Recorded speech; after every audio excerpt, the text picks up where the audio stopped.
Welcome to the Future of Payroll and Workforce Management Insights by HR.com, your go-to resource for insights into payroll and workforce management. From navigating compliance and technology trends to exploring the latest in global payroll solutions, we're here to keep you ahead of the curve. Join us as we dive into the forces reshaping payroll and share practical strategies to optimize your workforce management. Let's get started. Well, hello everybody, and welcome to the latest episode of Future of Payroll and Workforce Management, a podcast here at HR.com, where I am executive community leader of Future of Payroll. I lead a few advisory boards, and I do several other things, including being the host of this podcast. My name is Brent Skinner, by the way. Enough about me, however. My guest today is Françoise Brougher, who is CEO of Pebl. Welcome, Françoise. Welcome and hello to everyone on the call. Oh, yeah, absolutely. Absolutely. Yes. And thank you so much for agreeing to do this episode of the podcast with us. I love the EOR space, employer of record space. It's such a rich area. And I'm so interested in talking about discussing our topic today, which has to do with Pebl's rebrand, obviously formerly known as Velocity Global, and having sort of an AI first approach to international hiring and EORs and all that kind of stuff. It's going to be super duper interesting. But first, what I like to ask all my guests, because there's a lot of passion in this space. People they just have a real mission when it comes to the world of work. And I'm curious, what got you into the world of work, into an HR focused business? Curious what kind of got you into this, and what keeps you motivated day to day. Yeah, so I can give you a very personal story. I was at Google in 2005, and one of my assignments was to open 100 engineering office all over the world, and I had 1 year to do it. It's not a small task. And we had team everywhere, scouting location, and we didn't accomplish 100 location, but we were probably at half of it. Interesting learning when I was doing this. The problem was not to find the talent, because there is research institute all over the world. It was not, because at this time was sometimes a problem. It was not bring the bandwidth, the data centers that you need for engineer to work. It was obviously not finding the facility. The long pole of this process was to open an entity to be able to pay people locally. And if I had known EOR existed, and in 2005 it didn't exist, I probably would have started there, and that would have saved me a lot of headache. Wow, that's a great. So you have a direct sort of almost one-to-one experience. You saw what it was like firsthand to be an employer that needed to expand globally very quickly into a place that was new to the organization, and just trying to figure that out. And that must have been really challenging. Yeah, and we had a whole cross-functional team looking at this. We probably were 10, 12 people just looking at this problem. So it was not a small effort. Yeah. That's really fascinating. I would say you were definitely in the right industry. Yes. Absolutely. Custom made for EOR. That's wonderful to have a leader in this space that really knows how that works and what that's all about. So let's talk a little bit of today. We have Pebl, of course, Pebl. I love the spelling. I love the name. It just sounds cool and it looks cool.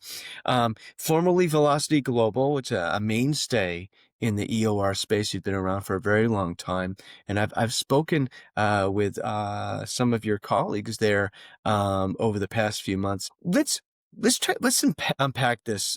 You have this new name, and you sort of pivoted smartly.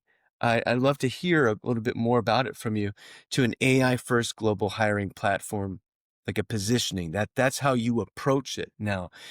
Can you just sort of elaborate on that? Yeah. Maybe, yeah.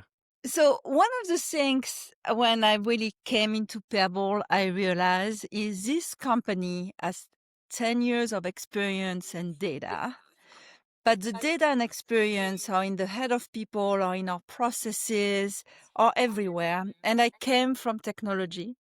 So I understand how you can take all this content, all this knowledge, and package it for a customer to consume easily. In addition, in the last 2 years, like everyone else, I have seen the advent of AI and how AI can really transform an experience. So the Mm, idea about changing the name was to build on our unfair advantage, if you wish, of data, but make the experience completely what is expected by customer today. I mm, think some things that people always forget in B2B SaaS, but it's even more true in HR, is people are consumer first. And they mm, are able to use every day on their phone, everyone has one of them, are able to interact with technology in a very conversational way. So mm, the idea was to take this knowledge and to create, for example, our AI assistant Alfie that deliver real time, what we call compliance. But what is compliance? To give it a little bit of flash, it's really a question about how should I pay a person in this country? What are the PTO I should give them? What kind of benefit you offer? And what I wanted in this experience is to provide all this information to prospect and customer for them to be able to access it before they make a decision, which I mm. think we are one of the only ones that offer this for free. And, I really hanker down of a consumer grade experience from HR people.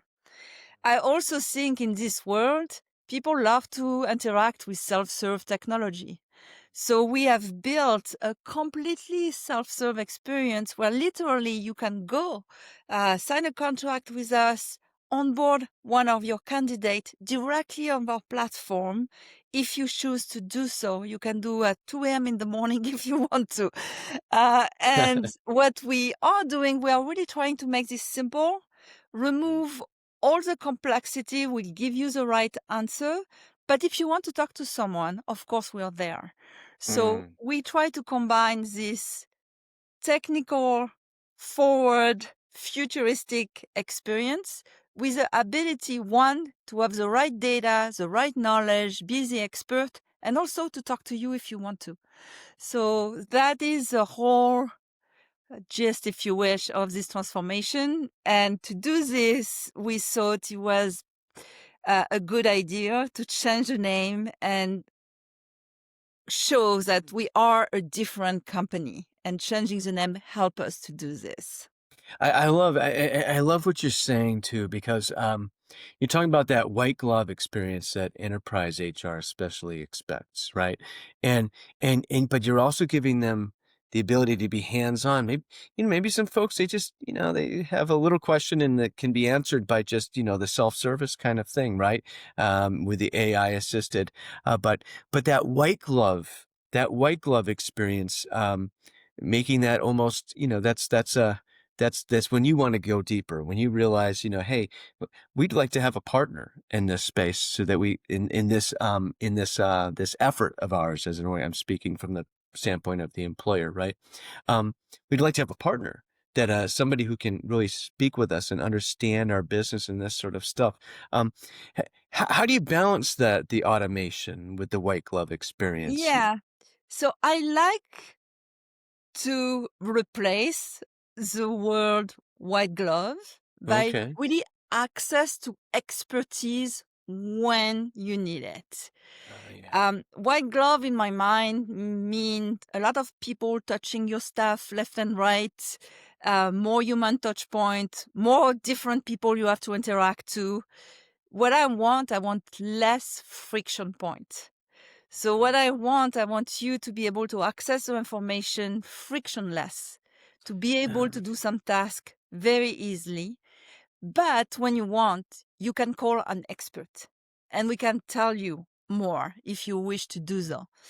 The other things that people don't see from the experience is we also use AI to really transform our workflow and do the heavy lifting of compliance validation, payroll accuracy, employee documentation, standardization of data. All of this now is done with speed and precision and consistency, which is what AI enable you to do because you get all the data in one place. But we are never going to remove completely the human layer. We are in the people business. We understand that people want to talk to people, but we want to be there when we really add value. We don't want to be there for the mundane question. So that's really the spirit of replacing white glove with expertise. It's very important in this transformation of our business. Yeah, I love that, by the way. That's a really good way of putting it. You don't want to be there when it's sort of mundane or it's just sort of a, Yeah. it's a question that everybody asks that is pretty easy question to answer or that that the answer is pretty straightforward. Maybe the employer doesn't, but you're actually adding value by letting them know that sort of implicitly with the automated piece of it, right? And then really being there to when it really matters, when we're getting down to, the gritty details, if you will, right? Um, uh, you made me think of this is of a pop culture reference. Michael Jackson, he used to wear the one white glove. It made me think of just one white glove. I'm trying to figure out some way to save the Didn't think white about glove. this one. I know. Yeah, don't take my advice. Don't take my advice.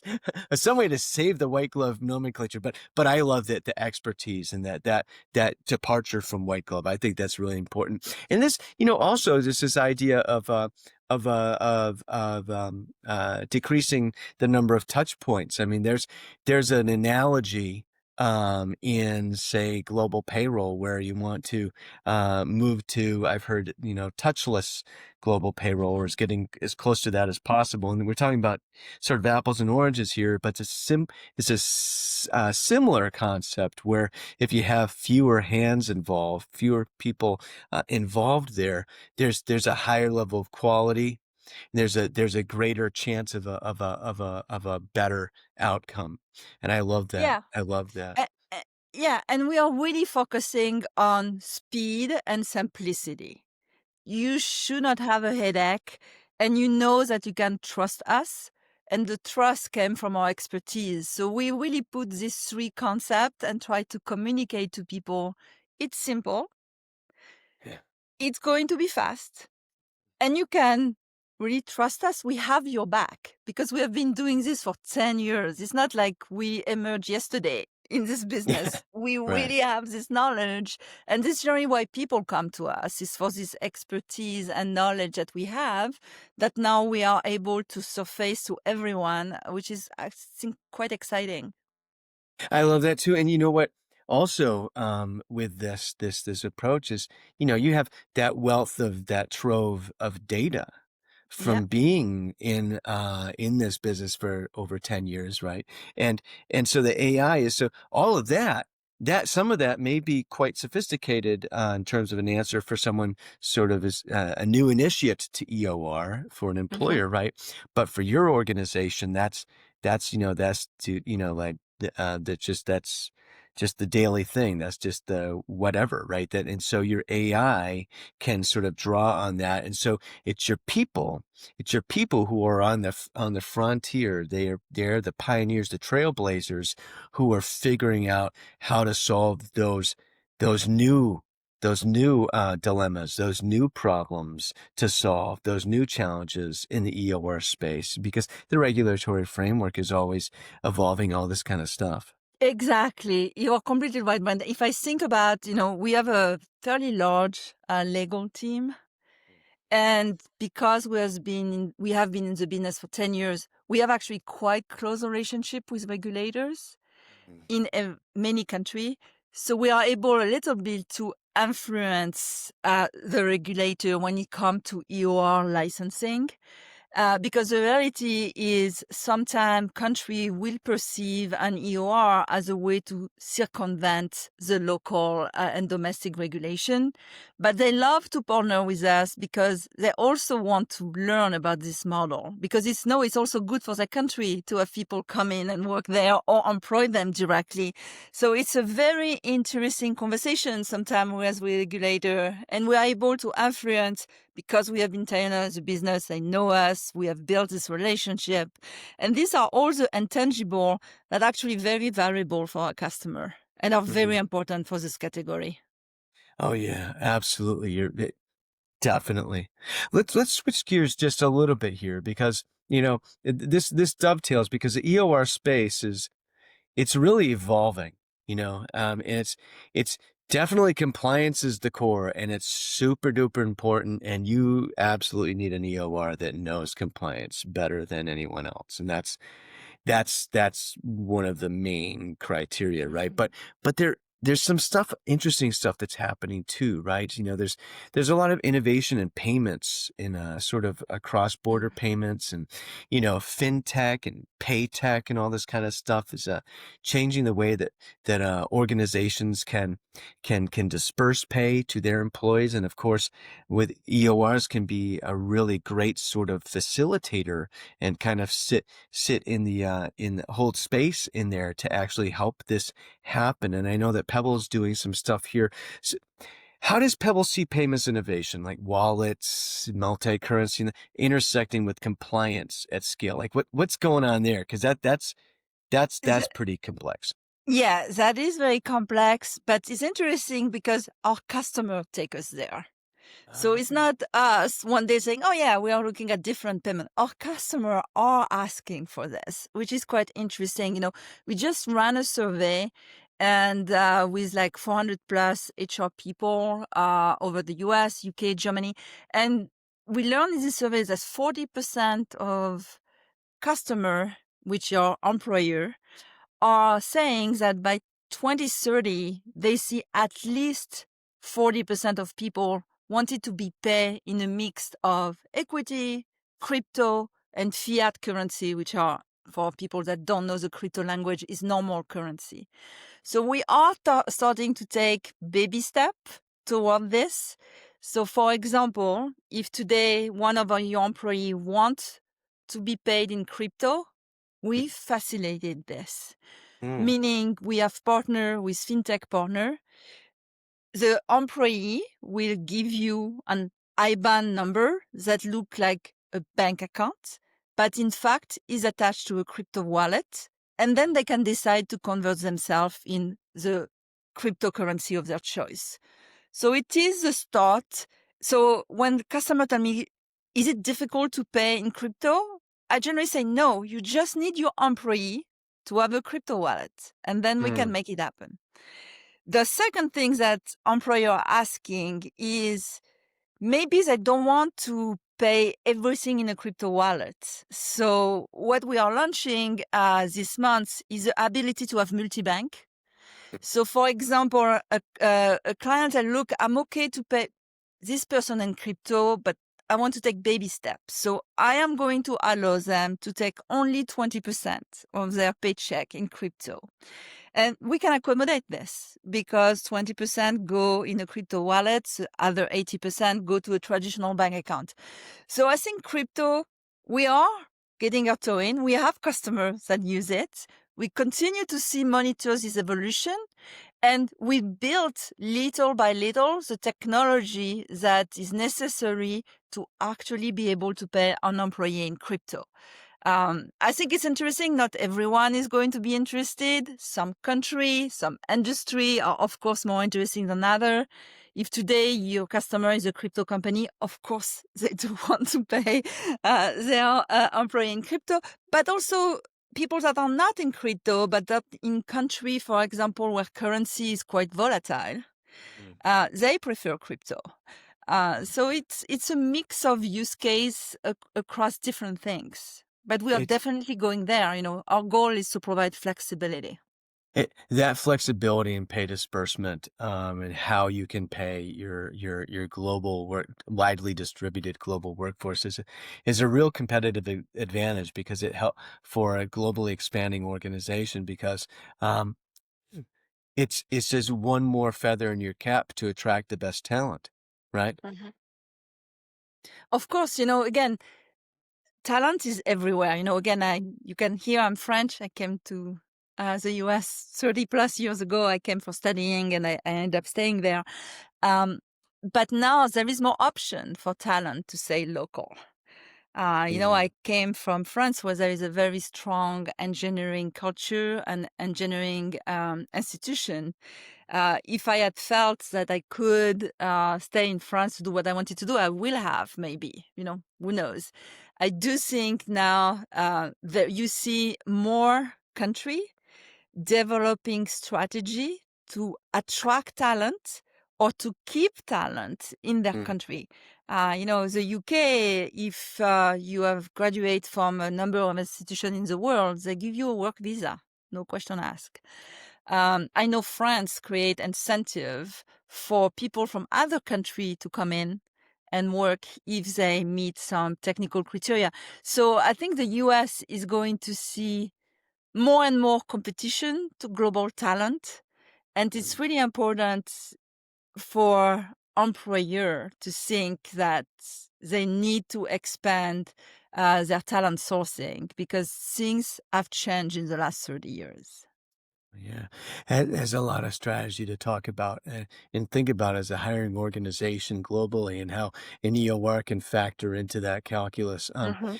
Françoise Brougher, CEO of Pebble. I wish we had more time to talk about this. We could talk about this for hours, I think.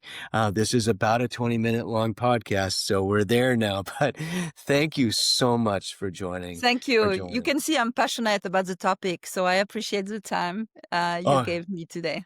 oh yeah, absolutely. Love that passion. Thank you so much, Françoise. Thank you.